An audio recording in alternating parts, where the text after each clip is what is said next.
అంటే 16 ఉపచారాలు ఉంటాయి. ముందుగా ఇప్పుడు స్వామివారిని ఆవాహన చేసుకున్నాం. ఆ ఆవాహన చేసుకున్న స్వామిని ఇంట్లోకి రమ్మని చెప్పి ఆవాహన చేసుకున్న తర్వాత ఆయన కూర్చోవడానికి బంగారు ఆసనం వేస్తున్నట్టుగా భావిస్తూ 2 అక్షతలు వేయాలి. అక్కడ అక్షతలు వేశాము.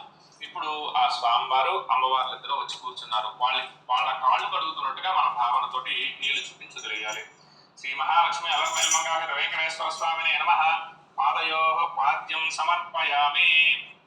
అలానే అమ్మవార్లకి స్వామివారికి చేతులకు నీళ్ళు ఇస్తున్నట్టుగా భావిస్తూ నీళ్లు చూపించి వదిలేయాలి. హస్తయో అర్ఘ్యం సమర్పయామి. అలానే అమ్మవార్లకి స్వామివారికి ఆచమనం చేయిస్తున్నట్టుగా నీళ్లు తాగడానికి ఇస్తున్నట్టుగా భావిస్తూ నీళ్లు చూపించి వదిలేయాలి. శ్రీ మహాలక్ష్మి అలర్మేల్మంగాహిత వెంకటేశ్వర స్వామిని నమః. ముఖే శుద్ధ ఆచమనీయం సమర్పయామి. అక్కడ స్వామివారు అమ్మవారిలో వచ్చి కూర్చుంటే వాళ్ళకి స్నానం చేయిస్తున్నట్టుగా మన భావనతో నీళ్లు చల్లుతూ ఉండాలి. ఓం నాపోష్టాన యోగోస్థానభూతేదధాపన మహేరణాయ చక్షసే యోగస్యోత మోరసస్తస్య భార్యేతే హనః ఉషతీరివ మాతరః తస్మారంగమామవో యస్యక్షయా యజన్మథ ఆపోజనయథాచనః శుద్ధోదక స్నానం సమర్పయామి. ఒకసారి నీళ్లు చూపించి వదిలేయాలి. స్నానానంతరం శుద్ధ ఆచమనీయం సమర్పయామి. ఒక పుష్పం అక్షతలు తీసుకోవాలి. స్వామివారికి స్నానం చేయించాం కదా, వస్త్రం అంటే వస్త్రాన్ని సమర్పించవచ్చు, లేదు అంటే ఈ అక్షతలు పుష్పాలే పట్టు వస్త్రాలుగా పట్టు చీరగా భావిస్తూ అక్కడ స్వామివారి దగ్గర పెట్టాలి. ఓం అభివస్త్రాసోతనాన్యశాభిదేనో శుద్ధుగా పూయమానాః అభిచంద్రావర్తవేనో హిరణ్యాభ్యస్వానచనో దేవసోమ. శ్రీ మహాలక్ష్మి అలర్మేల్మంగాహిత వెంకటేశ్వర స్వామినే నమః. వస్త్రార్థం పుష్పాక్షతాన్ని సమర్పయామి. మరలా ఒక పుష్పం అక్షతలు తీసుకొని స్వామివారికి యజ్ఞోపవీతం సంధ్యం వేస్తున్నట్టుగా భావించాలి. యజ్ఞోపవీతం పరమం పవిత్రం ప్రజాపతి యత్ సహజం పురస్తాద్ ఆయుష్యం అగ్రియం ప్రతిమంచ శుభ్రం యజ్ఞోపవీతం బలమస్తు తేజః. శ్రీ మహాలక్ష్మి అలర్మేల్మంగాహిత వెంకటేశ్వర స్వామినే నమః. ఉపవీతార్థం పుష్పాక్షతాన్ని సమర్పయామి. ఒక పుష్పం తీసుకొని స్వామివారికి గంధాన్ని చిలకరించాలి. మనం సెంటు పన్నీరు అత్తర్లు ఎలా వాడతామో స్వామివారికి సుగంధం కోసం గంధం అలా వాడతారు అనమాట. గంధ ద్వారా అంతరా దర్శాన్ నిత్య పుష్కాంకరేషణీం ఈశ్వరీం సర్వభూతానాం తామిహోపహ్వయే శ్రియం శ్రీగంధాం ధారయామి. తర్వాత కొంచెం పసుపు కుంకుమ తీసుకొని ఆడవారు కాళ్ళకి పసుపు పూసుకుంటారు, అలాగనే బొట్టు పెట్టుకుంటారు. మనం కూడా బొట్టు పెట్టుకుంటాం కాబట్టి స్వామివార్లకు కూడా అలాగనే అనమాట. ఓం ఆయనైతే పరాయణే దూర్వారోహం పుష్పిణీ హరదాశ్చ పుండరీకాని సముద్రస్య గృహాయమే అలంకరణార్థం హరిద్రా కుంకుమం సమర్పయామి. పుష్పై పూజయామి. ఇప్పుడు స్వామివారికి అష్టోత్తరాలతో పూజ ఉంటుంది. ముందుగా అంగ పూజ ఉంటుంది అనమాట. అంటే స్వామివారికి పాదాల దగ్గర నుంచి శిరస్సు వరకు కూడా ఒక్కొక్క అంగానికి ఒక్కొక్క పూజ ఉంటుంది. ఆ పుష్పాలు తీసుకొని ఒక్కొక్క పుష్పం అక్కడ స్వామివారి దగ్గర పెడుతూ ఉండాలి. తొడుగులు తీసి పుష్పాలు తక్కువగా ఉంటే ఒక 4 పుష్పాలు పెట్టి అక్షతలు వేస్తూ ఉండండి. దాన్ని విడదీయకుండా వేయండి. ఒక్కొక్క అంగానికి సంస్కృతంలో పేరు ఉంటుంది, నేను తెలుగులో చెప్తూ ఉంటాను. మీ భావన అలా ఉండాలి. పాదవ పూజయామి అంటే స్వామివారి పాదాలు పూజ చేస్తున్నట్టుగా ఉండాలి. ఓం వెంకటేశ్వరాయ నమః. పాదవ పూజయామి. వెంకటాచలాధీశాయ నమః. కుల్పౌ పూజయామి అంటే స్వామివారి చీలమండలం. ఓం శ్రీప్రదాయకాయ నమః. జానుని పూజయామి.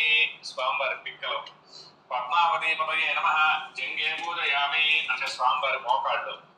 ఓం జ్ఞానప్రదాయ నమః. ఊరుం పూజయామి స్వామివారి తొడలు. ఓం శ్రీనివాసాయ నమః. కటిం పూజయామి. కటి ప్రదేశం అంటే మొలదాడు కట్టుకుంటే ప్రదేశం స్వామివారికి. కటిం పూజయామి. ఓం మహాభాగాయ నమః. నాభిం పూజయామి స్వామివారి బొట్టు. ఓం నిర్మలాయ నమః. ఉదరం పూజయామి స్వామివారి పొట్ట. విశాల హృదయాయ నమః. హృదయం పూజయామి స్వామివారి హృదయం. ఓం పరిశుద్ధాత్మనే నమః. స్థలం పూజయామి స్వామివారి వక్షస్థలం. వక్షస్థలం పూజయామి. ఓం పురుషోత్తమాయ నమః. భుజౌ పూజయామి స్వామివారి భుజాలు. ఓం స్వర్ణహస్తాయ నమః. హస్తౌ పూజయామి స్వామివారి చేతులు. ఓం వరప్రదాయ నమః. కంఠం పూజయామి స్వామివారి కంఠం గొంతు. ఓం సర్వేశ్వరాయ నమః. ముఖం పూజయామి స్వామివారి ముఖం. ఓం రసజ్ఞాయ నమః. నాసికాం పూజయామి స్వామివారి నాసికం అంటే ముక్కు.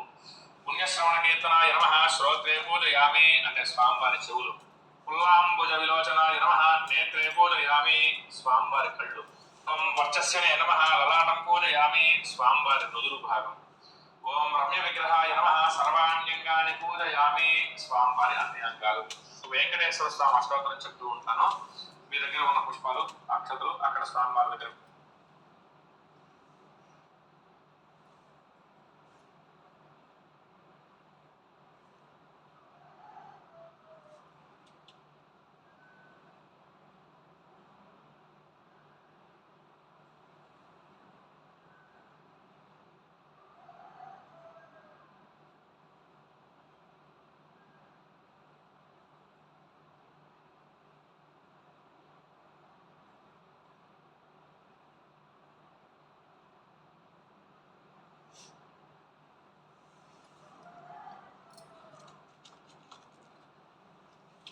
ఓం వెంకటేశాయ నమః.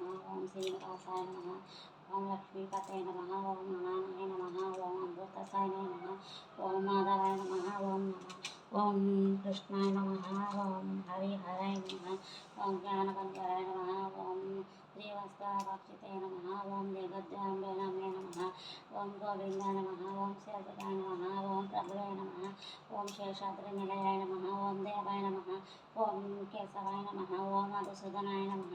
ఓం అమృతాయ నమః. ఓం విష్ణువే నమః. ఓం అచ్యుతాయ నమః.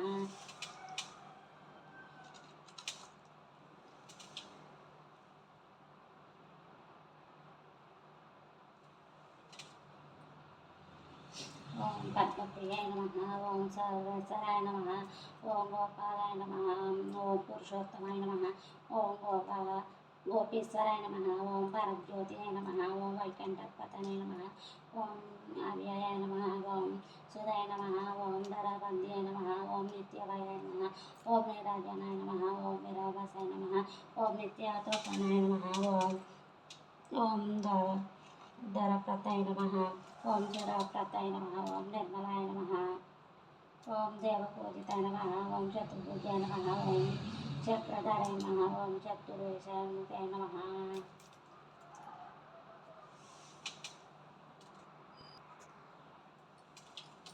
ఇప్పుడు అమ్మవారికి పూజ చేసుకుందామండి. ఓం ప్రకృతే నమః. ఓం వికృతే నమః. ఓం విద్యాయ నమః. ఓం విద్యుతాయ నమః. ఓం సర్వభూతప్రదాయ నమః. ఓం శ్రద్ధాయ నమః. ఓం విభుదాయ నమః. స్వర్గాయ నమః. పద్మాత్మకాయ నమః. వాచాయ నమః. పద్మలాయ నమః. పద్మాయ నమః. శుచాయ నమః. ఓం స్వాహాయ నమః. సర్వదాయ నమః. సుధాయ నమః. ఓం సర్వదిత్యాయ నమః. ధన్యాయ నమః. ధరణ్యాయ నమః. లక్ష్మీవ్రతాయ నమః. ఓం నిత్యపుష్టాయ నమః. విభక్తినాయ నమః. ఆదిత్యాయ నమః. ఆదిత్యాయ నమః. దీపాయ నమః. వసుధర్యాయ నమః. కమలాయ నమః. కమలకాంతాయ నమః. కాముఖ్యాయ నమః. కోదసంభవాయ నమః. అనుభవప్రదాయ నమః. ఓం వృద్ధాయ నమః. నవనాయ నమః. ఓం హరివల్లభాయ నమః. కోకాయ నమః. ఓం అమృతాయ నమః. దీపాయ నమః. లోకశోక వినాశినే నమః. ధర్మనిలయాయ నమః. పరమాత్మకే నమః. లోకమాత్రే నమః. ఓం పద్మప్రియాయ నమః. ఓం పద్మాస్తాయ నమః. ఓం పద్మకే నమః. ఓం పద్మసుందరాయ నమః. పద్మద్వయాయ నమః. ఓం పద్మకే నమః. ఓం పద్మనాభప్రియాయ నమః. ఓం రామకాంతాయ నమః. పద్మమలయరమాయ నమః. ఓం దేవ్యాయ నమః. పద్మినే నమః. ఓం పద్మగ్రంథినే నమః. ఓం పుణ్యగంధాయ నమః. ఓం సుకన్యాయ నమః. ప్రసాదబుద్ధే నమః. ఓం ప్రభాయ నమః. ఓం చంద్రాయ నమః. ఓం చంద్రాయ నమః. ఓం చంద్ర సహోదరాయ నమః. ఓం చతుర్భుజాయ నమః. ఓం చంద్రరూపాయ నమః. ఓం ఇంద్రాయ నమః. ఓం విశితలాయ నమః. ఓం ఆహ్లాదజనాయ నమః. ఓం పృష్టాయ నమః. ఓం శివాయ నమః. ఓం శివకర్తే నమః.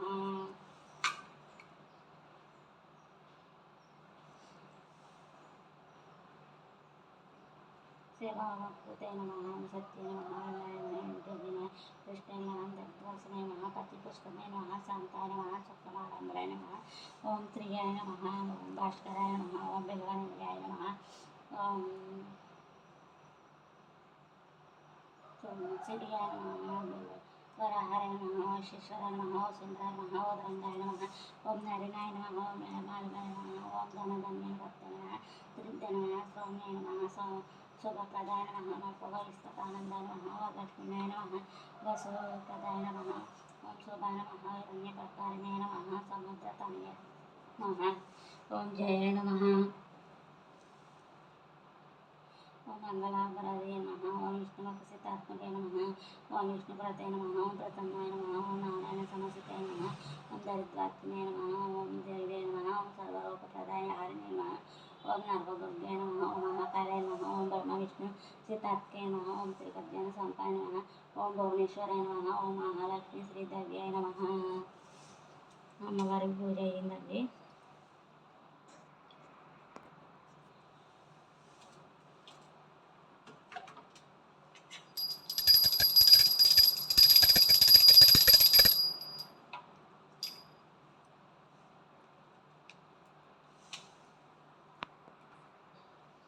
స్వామివారికి పచ్చికర్పూరంతో అభిషేకం చేసినట్టుగా మంత్రాలు చదువుకున్నట్టుగా చేసుకోవాలండి.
ఏడుకొండలవాడ వెంకటరమణ గోవింద గోవింద.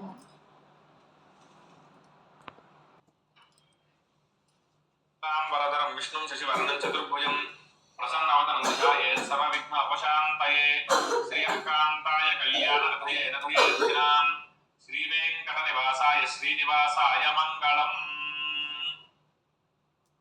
మనం భారతీయ వేదరుషుల సంతతి వారం. అందువలన నవగ్రహాలను అనుసరించి మనకు దినాలు, వారాలు, పక్షాలు, నెలలు, సంవత్సరాలు వచ్చాయి. ప్రతి గృహలక్ష్మికి అంటే ప్రతి ఆడవారికి కూడా 7 వారాల నగలు ఉంటాయి. వారి వారి స్థాయిని బట్టి శరీర ఆరోగ్యానికి తప్పక ధరించాలని మన వేద ఋషులు ఎప్పటి నుంచో చెప్పి ఉన్నారు. అవన్నీ కూడా కాలక్రమాల్లో కలిసిపోయాయి. ప్రస్తుతానికి మనం ఆ ఆభరణాలు ధరించట్లేదు. ఆదివారం సూర్యుడికి ప్రీతి కాబట్టి ఆ గ్రహానికి సంబంధించిన కెంపు పొదిగిన ఆభరణాలు ధరించేవారు. అలాగే 7 వారాలకు ఆయా గ్రహాలకు పూజలు చేసేవారు, నవగ్రహారాధన చేసేవారు. ప్రజలు అందరి దేవత స్వామి నా పేరు వింటేనే భయపడుతున్నారు ప్రజలు. శనివారం నాడు స్నానాలు ఆచరించి పూజించిన వారికి వారం రోజుల్లో వచ్చే పుణ్యఫలం ఆ ఒక్క రోజులోనే ఫలితాన్ని ఇచ్చేటట్లుగా అనుగ్రహింపండి స్వామి అని చెప్పి శనేశ్వరుడు వెంకటేశ్వర స్వామిని కోరుకుంటాడు.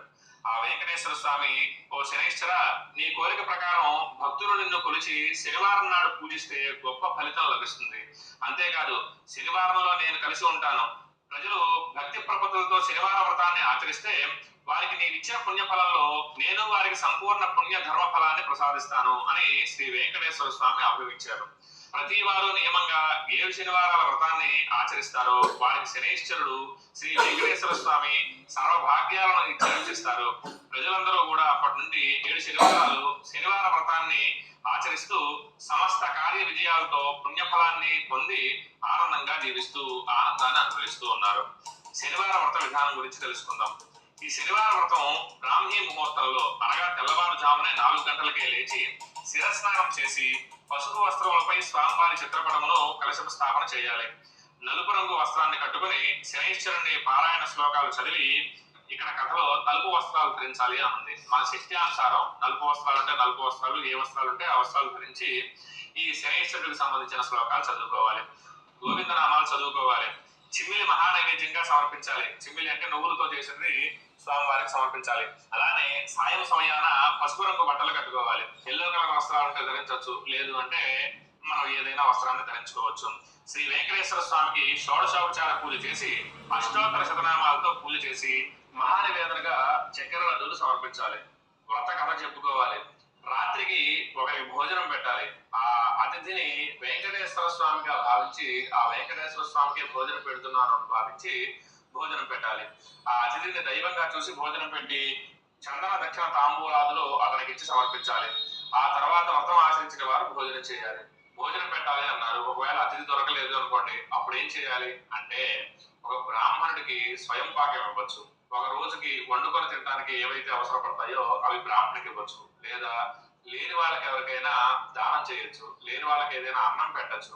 అలాగనే మీ ఇంటి పురోహితుడు ఉంటారు, లేదా మీరు ఈ వీడియో చూసి పూజ చేసుకుంటున్నారు, నాకు కానీ లేదా మీ ఇంటి పురోహితుడికి కానీ దీనికి భోజనానికి సంబంధించి డబ్బులైనా పంపించవచ్చు. లేదు అంటే లేని వాళ్ళకి ఎవరికైనా దానం చేయొచ్చు. లేదు ఇవన్నీ లేదు కుదురుతుంది భోజనం పెట్టతోటి ఒక పతివ్రత దంపతి శ్రీ వెంకటేశ్వర స్వామి వారిని నిత్యము పూజ చేస్తూ ఉండేవాళ్ళు. ఇలా కొన్నాళ్ళు జరగగా పరమ పావనమైన కాశీ నుంచి ఒక బ్రాహ్మణోత్తముడు ఆతిథ్యానికి వచ్చాడు వాళ్ళ ఇంటికి. ఆ దంపతులిద్దరూ అతనిని దివ్య అతిథిగా పూజించి ఆ అతిథిని వెంకటేశ్వర స్వామిగా తలిచి అతనికి సర్వ అతిథి సత్కారాలు హృదయపూర్వకంగా చేశారు. అనంతరం అతను విశ్రాంతి తీసుకొని ఆ దంపతులిద్దరిని కూడా తన దగ్గర కూర్చోమని వారి జాతకాలు పరిశీలించి చూసి, ఓ పుణ్యసాధ్వి, నీ భర్త జాతకం గోచార రీత్యా శనైశ్వరుడు క్రూరంగా ఉండటం వల్ల అపమృత్యువాత పడగలడు. దీనిని నివారించడానికి నీవు పవిత్ర హృదయంతో 7 శనివారాలు శ్రీ వెంకటేశ్వర స్వామికి భక్తి ప్రపత్తులతో శ్రీ ఏడుకొండల స్వామి వ్రతాన్ని ఆచరించు. నీ భర్త రక్షణ నీ అందే ఉన్నది. ఈ 7 శనివారాలు కూడా ఏకాగ్రతతో శ్రీ వెంకటేశ్వర స్వామిని భక్తితో అర్చిస్తే నీ భర్త ఈ గండం నుంచి బయటపడతాడు అనగా, ఆ పుణ్యవతి అతడు చెప్పినట్లుగానే మనస్సులో శ్రీ వెంకటేశ్వర స్వామిని 7 వారాల వ్రతాన్ని నిర్విఘ్నంగా జరిగేలా ఆశీర్వదించు స్వామి అని చెప్పి ఆ వెంకటేశ్వర స్వామికి నమస్కారం చేసుకుంది. మొదటి శనివారం నాడు బ్రహ్మ ముహూర్తంలోనే లేచి స్నానం చేసి శుచి అయి పూజాపీఠాన్ని ఏర్పాటు గావించి దానిపై పసుపు రంగు వస్త్రాన్ని పరిచి తిరునామము, శంకు చక్రాలు, చిత్రపటంతో స్వామివారి చిత్రమును మరియు కలశ స్థాపన చేసి విఘ్నేశ్వరుణ్ణి పూజించింది. అనంతరం శ్రీ సప్తగిరి ప్రభువుని హృదయమును ధ్యానించి సుప్రభాతం చదివి మరియు గోవిందనామాలు జపిస్తూ అత్యంత దీక్షతో శనేశ్వర స్వామిని ధ్యానించి భక్తి శ్రద్ధలతో శ్రీ వెంకటేశ్వర స్వామికి చిమ్నీ నైవేద్యం పెట్టి పూజ జరిపించింది. మరలా సాయంత్రం వరకు ఉపవాసం ఉండి శ్రీ వెంకటేశ్వర స్వామిని అర్చించింది. ఏడుకొండల స్వామి వారిని షోడశోపచారాలతో పూజ చేసి అష్టోత్తర శతనామాలతో పూజ జరిపి చక్కెర లడ్డూలు మహానివేదంగా గావించింది. అత్యంత భక్తి శ్రద్ధలతో శ్రీ వెంకటేశ్వర స్వామిని అర్చించింది. ఒక పుణ్య పురుషుని అతిథిగా ఆహ్వానించి అతన్ని శ్రీ వెంకటేశ్వర స్వామిగా భావించి షడ్రసోపేత భోజనం పెట్టి దివ్య దక్షిణ కర్పూర తాంబూలాలతో సంతుష్టిని గావించింది. అలా పుణ్యవతి భక్తి శ్రద్ధతో అత్యంత ఏకాగ్రతతో 7 శనివారాల వ్రతాన్ని నిరాటంకంగా శ్రీ వెంకటేశ్వర స్వామి వారిని అర్చించింది. ఆ భక్తి శ్రద్ధలకు శ్రీ స్వామి వారు ఆమెకు స్వప్నంలో సాక్షాత్కరించి, అంటే కళలో కనపడి, ఓ సతీ, నీ పూజకు నా మనస్సులో ఆనందం కలిగింది. అందువలన నీ భర్తకు శనీశ్వర గండం తొలగింది. అతని రాబో జన్మలో గల ఆయుష్ని ఈ జన్మలోనే సమకూర్చాను.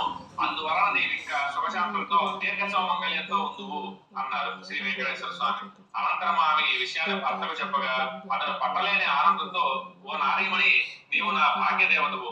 మన భారతదేశం సీత, సావిత్రి, అనసూయాది మహాపతివ్రతలతోటే పుణ్యభూమిగా, కర్మభూమిగా, వేదభూమిగా చెప్పబడింది. అనంతరం ఒక శుభ ముహూర్తాన ఆ దంపతులు శ్రీ వెంకటేశ్వర స్వామి దర్శనానికి తిరుపతి వెళ్లారు. అత్యంత భక్తి శ్రద్ధలతో 7 కొండలు కూడా కాలినడకన గోవిందనామాలు జపిస్తూ భూలోక వైకుంఠమైన తిరుమలపై నెలకొన్న శ్రీ వెంకటేశ్వర స్వామిని తనివి తీరా దర్శించి సాష్టాంగ నమస్కారం ఆచరించి ఆ కలియుగ దైవాన్ని మనసారా ప్రార్థించి అతని ప్రసాదాన్ని స్వీకరించి ఇంటికి వచ్చి బంధుమిత్రులతో అన్న సంతర్పణంతో ఆనందించారు. ఇలా ఆ దంపతులు పూర్ణ పురుషార్థులతో భూలోకంలో ఎన్నో సత్కార్యాలు ఆచరించారు. అనంతరం వారు వైకుంఠానికి ఎగారు. ఈ వ్రతం కథ విన్నా, చదివినా, ఈ వ్రతాన్ని ఆచరించినా గాని వెంకటేశ్వర స్వామి అనుగ్రహం వల్ల సకల కష్టాలు తొలగిపోయి సర్వ సంపదలు పొంది పిల్లాపాపలతోటి, భోగభాగ్యాలతోటి, ధనధాన్యాలతో సమృద్ధిగా ఉంటారు అని చెప్పి ఈ విధంగా కథలో చెప్తూ ఉన్నది. ఏడుకొండలవాడ వెంకటరమణ గోవింద గోవింద, ఆపద ముక్కులవాడ అనాథ రక్షక గోవింద గోవింద. తర్వాత ఈ 7 దీపాలని వెలిగించుకొని స్వామివారి ముందర ఉంచుదాము. స్వామివారికి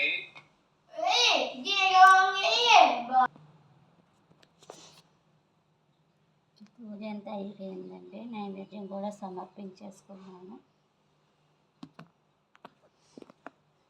ఏడుకొండలవాడ వెంకటరమణ గోవింద గోవింద.